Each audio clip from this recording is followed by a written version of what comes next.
And welcome to another Working for Charities TV show. I'm Trip Mitchell. I'm surrounded by a cast of great, wonderful people. Unfortunately, they couldn't be here today, so That's John us. Apsey, the bear for the last 25 years for the Utah Jazz, is joining me, and Randall Carlisle, longtime newsman in both Salt Lake City, Minnesota, and Dallas. And yes. And other points. And other points. As many people in the TV business. Yeah. And we've had a chance to get together. We all have a love for charities. John doing over 200 days a year as the bear, going to visiting kids in hospitals and doing amazing work over all those years. You've known a lot about it. Randall, the same way, emceeing hundreds of events over your career. emceed events when the bear showed up. We got to work together. It was great. Yes. He just never talked. I let him do the hard stuff. That was always my challenge. I'd say, "How are you doing today?" and stuff like that. And never, nothing. I mean, I've interviewed mascots before, and it's the same thing. You know, you're kind of used to people talking back to you, and it doesn't happen. and he was perfect. I mean, it didn't matter whether he knew you or not. He just never said anything. I was a mute. Yep. So, John, I have found that 100% of the things I don't say don't get me in trouble. Well, yeah, he was pretty safe as the bear, wasn't he? Yeah. Yep. So our show is introducing viewers to people involved with amazing charities here in the state of Utah.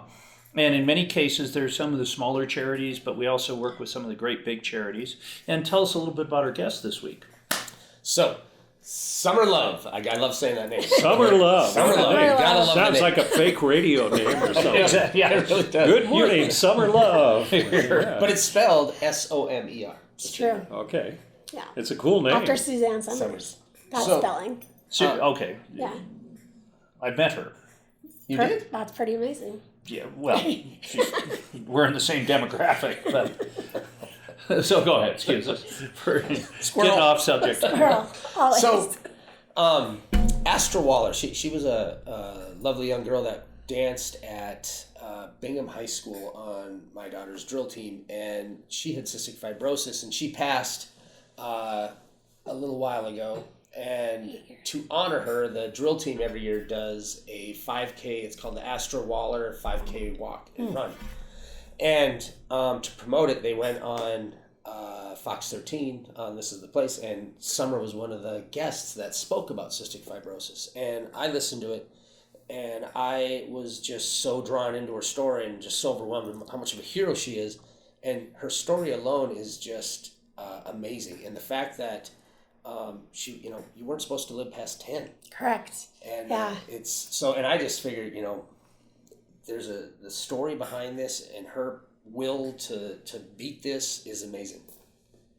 So you weren't supposed to live past 10 and you were 18 now? 18 now. We've Yeah. just determined. I just turned 40, and I'm so proud of 40. Like, I know women aren't supposed to be proud of getting older, but no Botox, nothing here, never. I'm bring on the wrinkles, bring on the gray hair. Yeah, I've earned it. So, yeah, You've beaten the odds. every day is such a gift. Yeah, That is I awesome. have. So I was diagnosed at 11 months old, and just on a crazy whim, there was a newspaper article that was put out by the CF Foundation, and they said, if your baby tastes salty, get them in for this sweat test. It was called the Kiss Your Baby campaign. And I guess my brother and I, we were outside playing in the playpen. We had just moved to Salt Lake, and my mom was licking us, and apparently I was salty. And so she called the pediatrician and was like, I need to get my daughter in for the sweat test. I think she has this cystic fibrosis. But I was a huge, fat, chunky baby, and usually you have failure to thrive as another symptom. And he was like, I assure you, lady, that she does not have it. We just moved from Jersey, so he's probably like, okay, crazy lady from Jersey, she And does she not. probably wasn't pushy at all. No. So she was determined. He finally agreed to do it, and he called her 3 days later crying and was like, your daughter does have cystic fibrosis. So it's genetic, and so they had to test my brother, and he is a carrier, but he doesn't have cystic fibrosis. So, and both parents are carriers. So it's a 1 in 4 chance your child will have it. Now, does he have to worry about his kids or his kids' kids? So if his wife was a carrier, then he would have to worry about his kids, but she is not. So does he have? So does he still have to worry down the line? Well, possibly his kids could be carriers, but I think they'll figure that out when they're they're old enough. But yeah, it's recessive. So both parents are carriers, and then there's a 1 in 4 chance your child will have it. So it's 50% chance they'll be a carrier, 25% chance they will have it, and 25% chance nothing. So his kids could be carriers potentially, but. So if you had not taken this test at 11 months, chances are that would have really adversely affected you? Correct. So I probably wouldn't have found out until I was really sick or with pneumonia or with an infection, and then my health would have just declined. But back in that day, there weren't a lot of medical advancements or medications available that I could do anyways. It was just airway clearance. Like my parents pounded me, and pounding, I guess, is chest, physical therapy, where they would pound on my backs and my sides to move the mucus up and out of my lungs. So tell our viewers, what is cystic fibrosis? So cystic fibrosis is a genetic disease, and it affects your lungs and your digestive system, and there is no cure for it. And so, there are medications now for preventative treatments, and for the first time ever, there's medications that are treating the symptoms, which is amazing. So, and then I grabbed out of water. with your with cystic fibrosis, and I was listening on the TV show when you were on it on the segment, but your daily routine is, it would wear me out. Right. So I spend about 6 hours a day on my health, and it is because. And it's funny because Randall and I spend 6 hours a day on hair and makeup, but Yeah, sure. hey, you can tell. Absolutely. Yeah. So my day starts out like I can't breathe when I wake up. So I'm on full-time oxygen, and it, as you can see, I call it the leash. His name is Henry, pain in my butt. But so 5 years ago is when I started being on full-time oxygen, and cystic fibrosis is a progressive disease. So, I think my first medication available to me was when I was in 8th grade. So you can see like that was, that's why my lungs are, a little bit worse off with the scarring and the infection, is because there weren't medications available. But now that's not the case. There are all these great medical advancements. It's because the Cystic Fibrosis Foundation, every dollar that's donated, 90 cents goes to research, which is huge. That's a great percentage for Absolutely. most charities. Correct. And so, I start my day off with breathing treatments. They take about 2 hours. Then I have to eat a pretty big meal so I can take all my pills. And then I do a treatment every 2 to 4 hours throughout the day. So, and that's just to be able to breathe. So you can imagine why being 40 is such a huge accomplishment for me. And the odds were very small that you would reach 40? Right. So when I was diagnosed at 11 months old, they said, take her home and love her. She might not even make it to be 10. And so my parents were like, oh, hell no. She's going to live, and she's going to live this great life. And they did everything in their power, and I owe everything to them. And, my support system is amazing. And that's I think support system is everything. I think regardless if you're going through, anything, I think everybody needs a great support system.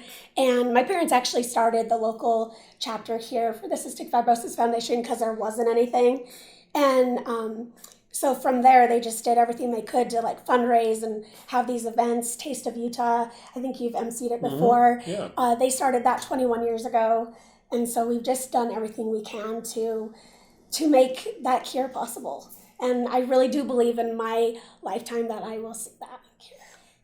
What was it like at what age? Did they tell you that the doctor said you won't live past 10?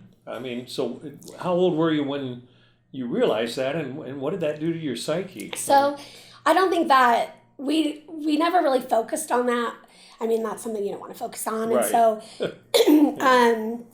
the median age of life expectancy was 37. That was kind of the age growing up that I always knew about. So when I turned 37, that was a surreal moment for me because and so because when I finally grasped that concept, that was kind of the age that I had already always focused on.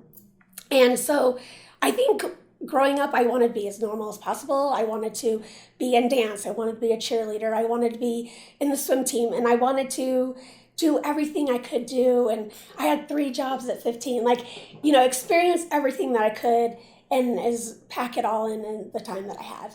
So, I mean, nobody's guaranteed tomorrow. So, gotta do what you can. So when you were... Just wait. I need to touch you because I need that positive. Yeah, I know. She's giving off great positive vibes. Can you feel it? Thank you. Yeah. Thank you. I mean, positivity is, Well, I think, half the battle. there's no question.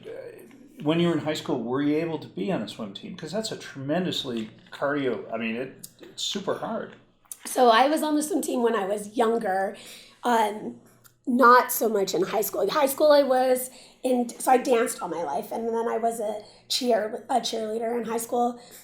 But still, I was going in the hospital once a year for 2 weeks at a time, and then sometimes I would have to do home IVs. And I didn't tell people growing up that I had CF because I wanted to be treated normally. I didn't want anyone to feel bad for me, and so when we would cheer for a game, and if I had my IV in my arm, this faculty knew, and so they would be like, okay, we're going to wear our long sleeve uniforms, and they didn't tell anybody why, and everyone's bitching about it, but I'm like, well, it's, because it was hot or whatever, and I was like, well, I think it's okay that we do that, because they were doing it for me, and it was so sweet of them. But I went to my 20-year high school reunion. What high school, by the way, did you go to? I went to Judge Memorial, so Okay. I went to my 20-year high school reunion, and they were just like, I felt like I was at a CF event because everything, they were talking to me about cystic fibrosis and they wanted to know all about it. Did your classmates know that? No, only a couple of them. So they were like, I just never knew. And one guy was like almost in tears. He's like, Summer, I had no idea. And I was like, of course you didn't. I didn't want you to know. Right. Like if I wanted you to know, you would have known. But, I wanted to be treated normally. And, I think would I go back and change that? I'm not sure, but I think after high school, I started, being more open about it. And in 2001, I started Love to Breathe. And that was kind of just my way to give back to the community and to... ironically, your last name is Love. Ironically, I know. And so I wanted there to be a positive place for parents to go with newly diagnosed children to see that there was an adult living with CF despite all the obstacles that it brings every day. So that's kind of how that all started with a blog, and I'm an artist, and I was painting paintings and sending them to different fundraisers around the U.S. And then it evolved. It's evolving still, and I have these Love to Breathe tokens that I send globally, and You just to gave spread something very love. nice to our last guest Yes, on another show. yes. And that was... There might be one in your future. Just saying. Well, you give off positive, She radiates. I can feel it right here. I'm just like, Thank you. That's great. Well, energy. you felt it when you were watching the interview on Fox. Yeah. Yeah, and our next guest who's going to be on our next show is here already, and he's going, gosh, I've got big shoes to fill. And You gotta be this peppy. yeah, your story is amazing. So you turned 37 3 years ago, you're 40 now. Mm-hmm. There are some amazing drugs that are coming up. Great. There are amazing drugs. So I'm actually benefiting from one right now that's keeping me stable. So my lung function is around 28%. And so that's why I need the full-time oxygen, and that's why... Do a lot of people name their oxygen? I don't know. Where did you get Henry? Where did I get him? No, Henry. Yeah. Oh, where did I get the name? Oh, I don't know. I have a lot of random things that I come up with all the time. So I forgot what we were talking about. So you're all of a sudden you're kind of in bonus time, but the medications are Yeah. So I'm actually benefiting from one right now, and it's keeping me stable, which is amazing because at 28% lung function, you want to be stability is key at this point. So yeah. You have a future in entertainment. I mean, Thank you. Randall's been doing this 40 years, and She tired me out right now. Yeah. I'm just watching that. it's 28%. So, this new drug that's coming out, what is different about it? What's it supposed to do? So these new drugs they're modulators. And they're basically I understand what they are, but for John, if you could explain they're it. basically changing my body at the cellular level, so it's stopping the symptoms before they happen. So less mucus production, and the salt water is like moving freely through my lungs as freely as it can, because I have scar tissue and infection and whatever. But so that is like helping me be able to digest my food, and it's been helping me stay stable with my lung function. Excuse me. And there's a new one coming out in March, hopefully by March of 2020. And I'm putting all my eggs in the basket. So I've done that with, this will be the third one that's available to me. And I'm really lucky because. Do you get on test list? Are you part of clinical trials? So I'm not healthy enough to be in a clinical trial, but you have to, for a clinical trial, you have to have a lung function of 40% or higher. And so I just have to wait for it to be approved. And then at that point, people with lower lung function, they get on these drugs, and you don't know like all the side effects that come with it. You don't know if you should stop it or keep going. But I'm really hopeful, and I really want these drugs to work for me. And like number one thing is I just want to ditch the leash because, like I said, Henry's a pain in the butt. So if I can just ditch the leash, that's like my ultimate goal. So I put all my eggs in the basket. And when I tried the first one, for the first 3 months, I couldn't even walk from here to that couch. Like I couldn't do the simplest things, but I didn't know if I should keep going, if I should stop. I felt like it was the drug. So, I had to cut the dose to half. And then as soon as I did that, I could breathe again. So I knew that drug wasn't working for me. So then, fortunately, I had a second chance to try another drug. And they're all mutation specific. So there's over 1,800 mutations for cystic fibrosis. There are no two patients alike. So it's pretty fascinating disease. And so these drugs that are coming out are specific to my mutation. And so this next one, so the one that I'm on now is keeping me stable. But again, the first 3 months, I couldn't breathe. I couldn't do the simplest of things. And it was scary. And now there's another one coming out, hopefully by March of 2020. And again, I'm nervous that, it's going to take my body some time to adjust. And I've got 40 years of damage, So, but if it works, the results that they've seen in these trials are incredible. And people have seen increases to 10 to 20% lung function. So I'm hopeful. Wow. We're visiting with Summer Love. When we come back, we're going to talk a little bit more about some of her projects that she's working on to help people create a lot more information and understanding of cystic fibrosis. You're watching Working for Charities. We'll be right back. Let's go.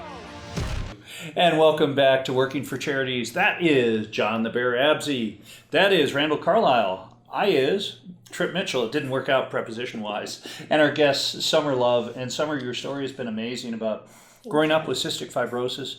Your parents being told you'd be lucky to make it to 10. Yeah. And you've exceeded that goal by a factor of 4. It's true. I was bragging about math Right, yeah, that's pretty good. during the break. So, Summer, you've got some pretty cool stuff that you've done, and your parents were very involved in cystic fibrosis here in the state of Utah. Right. And then you've done some other stuff. Tell me about what you've done to try to help the cause. Sure. So, well, the CF Foundation is amazing, and I feel I owe my life to them. Everything that they've done is gotten me where I am now. And it was founded in 1955 by parents. And so then when I was diagnosed here in Utah, there was not a local chapter. And so my parents helped make that happen. And so then from there, they started events, and the Taste of Utah is a big event that is now with the CF Foundation. And my parents, helped start that. And that's where you met Randall? Yeah, I've met you a couple times there. And, that's coming up, and it's our 21st year, I believe. And then when I was, more comfortable talking about my CF and I was working full time, but I was getting sick. And one year I was in the hospital 8 times. And so I knew that I had to make some drastic changes with my life, or What I were you wasn't going doing to for be a full-time very job? long. I was in retail. So I started Love to Breathe in 2001. And at first it was a blog and my website, and it was a place where I wanted parents to go with newly diagnosed children, because, you know, the first thing you hear about something, you're going to Google it. And the internet is a scary place. And there's a lot of scary stuff out there about cystic fibrosis. And when you have this, you know, newborn child and you have gotten this diagnosis, it's scary. Sure. And, you know, it's an exciting time right now, but back then there wasn't a lot of hope. There is now. But I wanted them to have a place where I'm a very positive person, and so I wanted them Yeah, to, we could tell. Yes. I wanted them to see an adult living and thriving despite what CF and the obstacles that it brought to everyday life. And So when you started a blog, by the way, in 2001, I know, before blogs were cool. but And- I didn't know blogs. I mean, A trailblazer. You were blog number one. Yeah. I'm not sure it was blog number one, but yeah, so I just started like talking about my life with CF and sharing my story, and in just hopes that I would help somebody. And it kind of evolved. So I'm an artist, and I would paint paintings and send them to fundraisers around the U.S. and just to help raise money. And it just kind of evolved, and it's still evolving, and it's really been so rewarding for me. that is fantastic. Yeah. And you met this lummox Yeah, doing, finally. and you probably did a lot of events to help cystic kids Yeah. suffering. Greater parents. I did Taste of Utah with Yeah, you guys. Taste of I still remember Utah coming in, and- popping a cannon, and Yeah, I remember confetti. one of the chefs were really upset with me because they were doing soup, and it got in the soup. Oops. Yeah. Yeah, Well, a little extra Yeah, nutrition a in little the extra soup. There was a pain in the butt, a lot of those things, but a lovable pain in the butt. Yeah, your job was disrupt. It was just Yeah. But visiting kids in the hospital who have cystic fibrosis had to be rough on you. Something that we all take for granted, which is breathing. Breathing. right. Doing it thousands of times a day.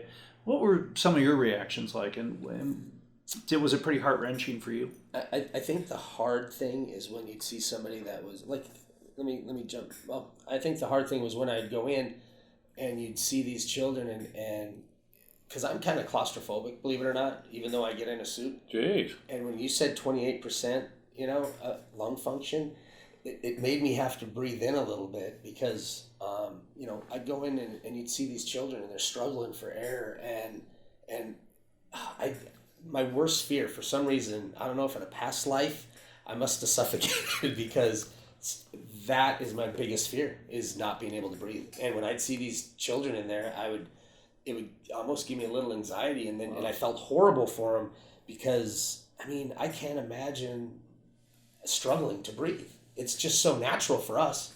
And Right. here she is just, struggling with scary. every breath. It is scary. It can be really scary. And, even when I am sick or lose my breath, it's terrifying. And, I think you don't think about breathing every day, and I honestly can tell you that I wake up in the morning, the first thing I think about is being able to breathe. And it's almost because I'm sleeping all night, right? And it's like the mucus just sits there on my chest. And when I wake up to the sound of the rattle of the mucus in my chest. So it's it's definitely not a glamorous disease by any means, but yeah, I honestly can tell you, I think about every breath I breathe, and I'm grateful for every one of them. And I think it's, we sit here, we breathe, and this is years ago. I ended up I had a pulmonary embolism, and I lost 20% of my lung function, and just that 20% was so noticeable.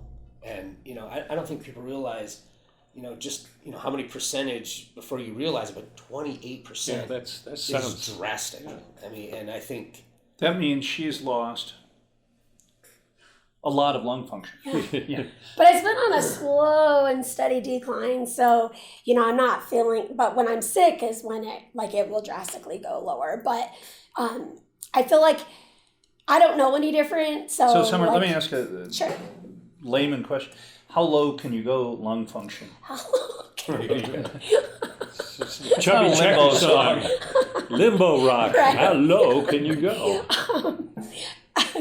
how low can you go? So, they usually will look at when you're continually under 30%, which I am, but there's a lot of things that factor into this. But then your last resort is a double lung transplant.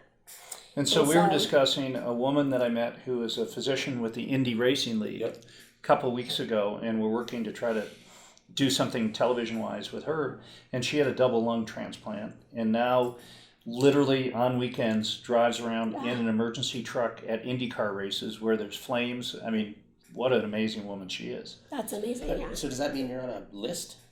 You will get on one, but I'm not on one right now. No, there's a lot of things that factor into it, and I kind of say that I'm in limbo land, so I'm kind of too healthy for. Ironically, you're keeping going on that how low you can go. Right. Yeah, thank you. You're welcome. So I'm too healthy for a transplant, but too sick for real life. So it's kind of in limbo land, and it's a hard place to be. But I know that you want to hold on to your lungs as long as you can, obviously, and transplant's not always the answer. So, there's. What is the? I mean, I'm just asking. I'm not sure if you know the rate. I mean, how often does the body reject the lungs? So I'm not sure how. It is the hardest organ to transplant because it's exposed to the outside of air the most, and they usually say you have a 50% chance to survive 5 years after a transplant. Wow, So. double lung is amazing. So how can people so if people want to help you, want to help CF Foundation, what's the best number, email, that sort of thing? We'll have Lee put it up on our screen. Okay, sure. So the Cystic Fibrosis Foundation, you can look that up at cff.org. And then my Love to Breathe site is lovetobreathe.com. And That's breathe pretty has an E simple. on the end. What does? Breathe. Breathe. Yes. Breathe and breath or something that people have a hard time with that. So. Wow. And if you need a great speaker for an event, I am so impressed with Summer. Thank you. You make people pretty glad to be alive. We all should be glad to be alive, right? Yeah, you are really inspirational. Thank you. And as usual, if you have any questions, go to our website, which is workingforcharities.org. .org. It's your. You need to start I was teleprompter there. just sitting there thinking about all this, and then you threw that at me. That wasn't ready. I wasn't ready for that one. Try it again. What is our website? I'm glad you asked, Trent. It's workingforcharities.org. Yay! And we're all about, if you've got a charity that you'd like to have us profile on the show, we'd love to do it. So drop us a note at workingforcharities.org. We're all about getting people in the community to learn about wonderful organizations and wonderful people. And She's one. you certainly are. Thanks for watching. We'll see you next time. Goodbye, everyone.